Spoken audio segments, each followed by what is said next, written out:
L'heure de l'information sur la RTJV1. Mesdames et messieurs, bonsoir et bienvenue dans votre principale édition de l'information dont voici les titres.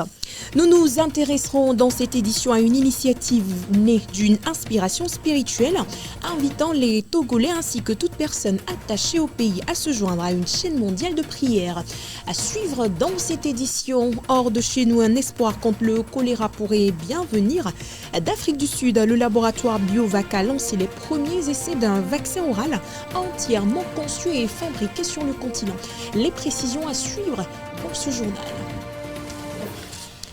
Selon une note du ministère de l'administration territoriale, les cérémonies de passation de service entre les anciens et les nouveaux exécutifs municipaux se tiendront du 12 au 15 novembre dans les 117 communes du pays.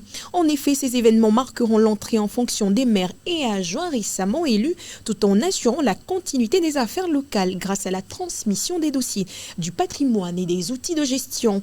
Cette étape constitue donc une avancée majeure dans le processus de décentralisation engagé depuis 2019 et traduit la volonté des autorités de renforcer la gouvernance de proximité et de responsabiliser davantage les collectivités dans le développement de leur territoire.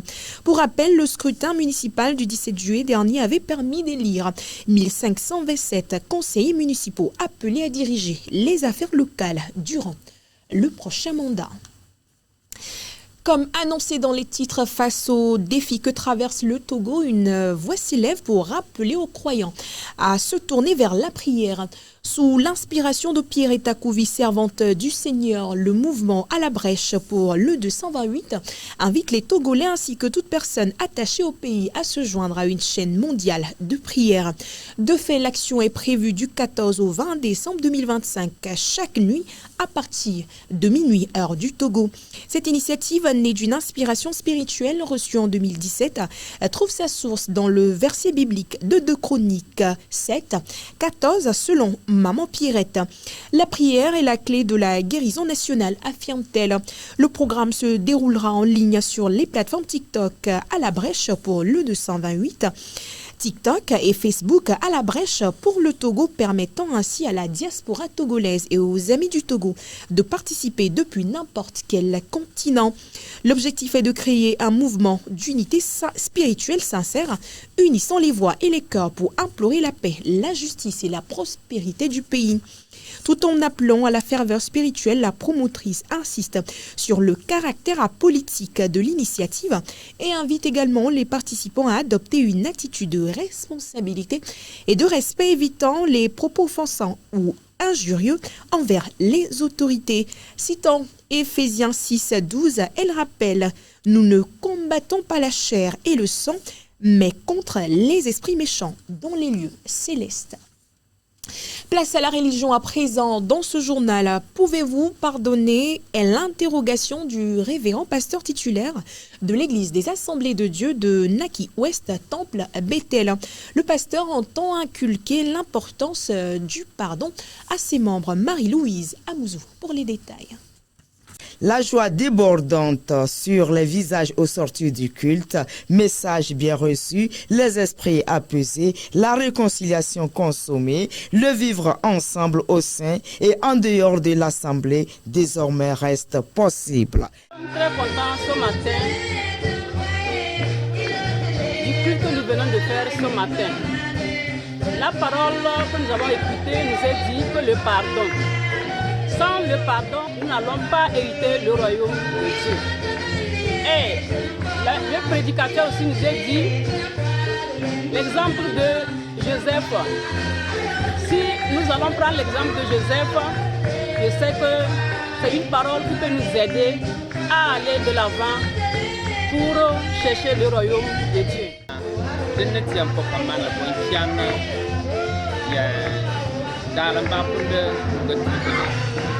Nya tianiel bu balaga boy tianna ya waya toka wutwan sunu ko ka wutun de temma tundule ba ya arte yan bu mama manna nya inkyanga kala ko furga ngam ka torte mu boy tianna ka dogo tuma mi tie ga sugul dino kangi di sugul de leba ko ka ba ga yil temna dan ba ko la kan furga di sugul ko boy que yan ko ma fere ke ko nyane en dian du balga bon yan ya le tundele le bofre gang magaratim ya lam ba ti to ko bumba men to to ko fere par garni tigi de suguri ke liya ko tinga kwana ko ginga tigi de suguri ke liya ko te bumba bofre ke garli nya lanentie ke tona ko lam fere di som yan du yam bo men.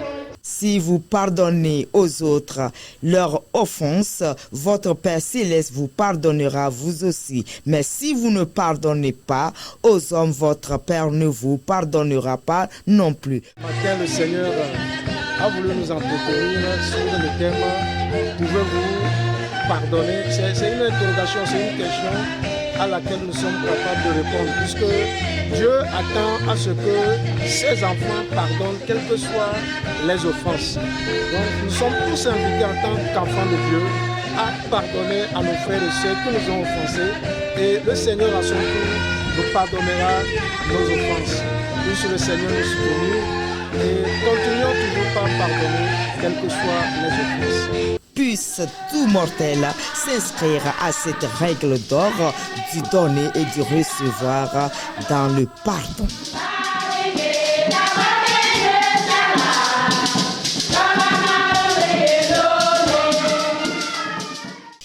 Servir son intérêt personnel plutôt que de servir l'intérêt de Dieu peut être très nuisible pour le chrétien.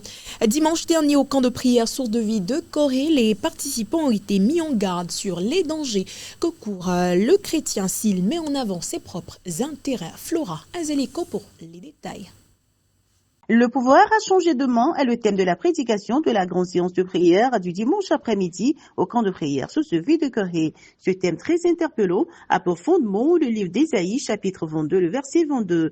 Ce verset retrace l'histoire de Shebné, gouverneur du palais, qui s'est servi de sa position pour satisfaire ses propres désirs au lieu de servir l'intérêt de Dieu et du peuple. En conséquence, Dieu lui a arraché le pouvoir pour le remettre entre les mains d'Éliakim. Cette réalité incarne la vie de plusieurs croyants de nos jours. Pour éviter aux participants de tomber dans de pareils pièges, l'orateur, le fondateur du camp de prière Source de Vie, a eu attiré l'attention des uns des autres sur les genres de chrétiens que recherche le Père et ceux qu'il rejette. J'ai dit que ce message a une portée théologique et messianique. Et cela s'est réalisé dans le livre des Apocalypses, chapitre 3, verset 7, où Jésus s'est révélé à l'église de Philadelphie comme le véritable, le saint, celui qui tient la clé de la maison de David, qui ouvre et personne ne peut fermer, qui ferme et personne ne peut ouvrir. Alors nous avons exhorté la population à mener une vie de fidélité, d'intégrité. Et j'ai dit que le pouvoir n'est pas donné aux adultères, le pouvoir n'est pas donné aux corrompus, le pouvoir n'est pas donné aux menteurs, le pouvoir n'est pas donné aux escrocs. Le pouvoir est donné à ceux-là qui connaissent Dieu, à ceux-là qui sont déterminés à marcher avec lui, qui cherchent à le connaître jusque dans sa profondeur. Ceux-là qui ont une crainte de la personne de Dieu, qui obtiennent cette autorité. On ne vient jamais dans la présence de Dieu repartir tel qu'on est venu. Les participants reçoivent toujours leur part avant de repartir.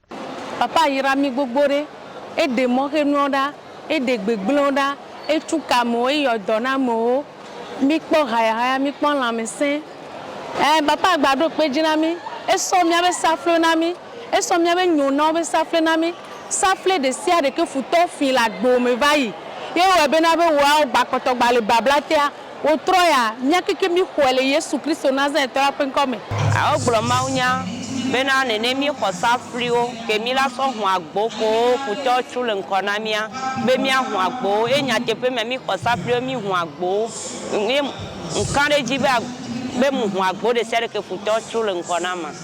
Quant à l'église des Assemblées de Dieu de Kisambouini, le culte dominical s'est déroulé dans une atmosphère de conscientisation et de méditation profonde.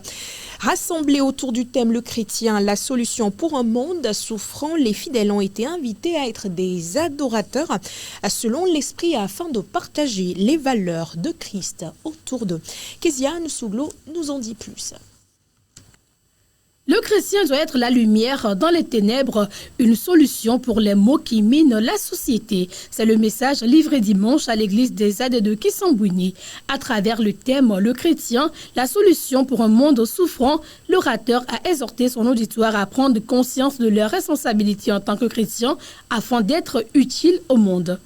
Si nous voyons l'état du monde aujourd'hui, le monde souffre, le monde a beaucoup de problèmes. C'est pourquoi j'ai choisi ce thème, pour que ça réveille les membres, pour soit celui qui va écouter ce message, qu'il se lève pour être la solution, pour pouvoir sauver le monde.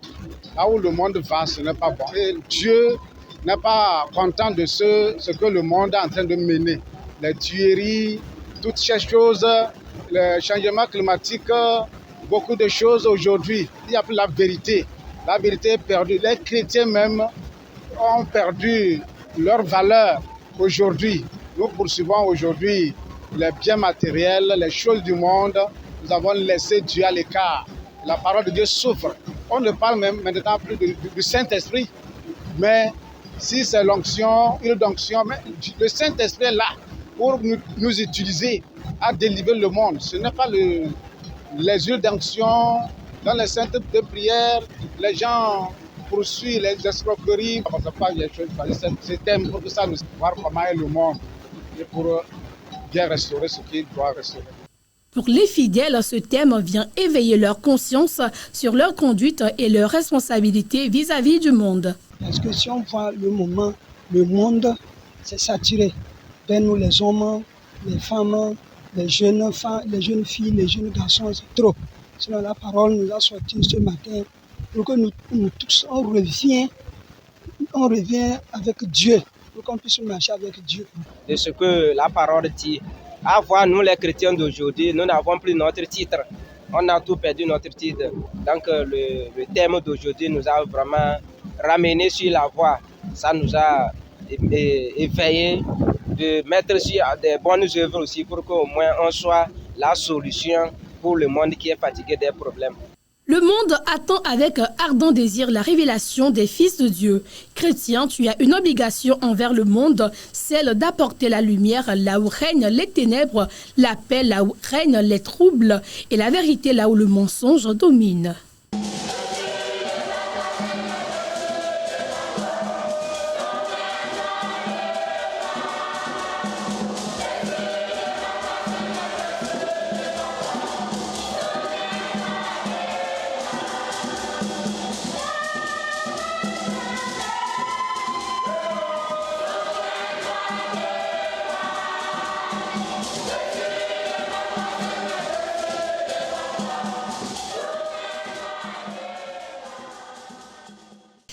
Hors de nos frontières, l'actualité internationale nous conduit en Afrique du Sud. Un espoir contre le choléra pourrait bien venir de l'Afrique du Sud. Le laboratoire Biovac a lancé les premiers essais d'un vaccin oral entièrement conçu et fabriqué sur le continent. Ces essais visent d'abord à vérifier son iniquité chez l'adulte avant de le comparer au vaccin déjà disponible sur le marché. Des volontaires participent actuellement à l'étude dans les provinces de Gauteng, Cap, KwaZulu-Natal, des régions déjà touchées par des cas de choléra. Selon les autorités sanitaires sud-africaines, si les résultats s'avèrent positifs, le vaccin pourrait être disponible dès 2028. Un espoir majeur pour l'Afrique alors que l'Organisation mondiale pour la santé estime que le choléra touche près de 4 millions de personnes chaque année et en tue jusqu'à 143 000 personnes. Fin de ce tour de l'information, mesdames et messieurs. Merci à vous de l'avoir suivi. Excellente soirée en compagnie de nos programmes.